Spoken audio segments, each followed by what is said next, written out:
This is CBS 5 News. Live, late-breaking, investigative. CBS 5 News.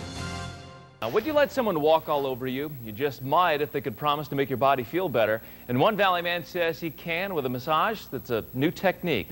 All new this morning, Catherine Anaya shows us the science of body walking. How's that feeling, Heather? Great. Heather Johnson is getting a different kind of foot massage. Instead of using his hands, the therapist stands on her muscles, applying pressure for 8 to 15 seconds with the weight of his body. We're able to get a little deeper into the muscle without any pain. It's the quality of the pressure that counts here. The quality is in the compression of my foot touching the muscle. It is going to get deeper.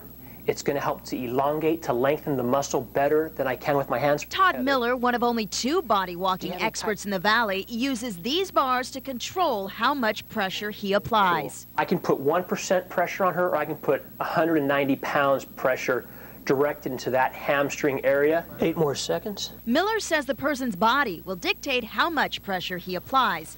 While everyone is unique, Miller says everyone can benefit from it. In this case, Heather is training to run in the Rock and Roll Half Marathon this Sunday. You definitely feel the muscle get worked and relaxed without the pain, and the body weight, you don't realize that someone so much heavier than you, at least for me, is standing on my body. As the muscles relax, circulation improves. A Valley psychologist has tried it, and he recommends it for many of his patients. By having him walk on your body, okay, it's going to release tension and all the lactic acid that's been built up in the body through all the muscle work. You kind of feel like jello. Catherine Anaya, CBS 5 News.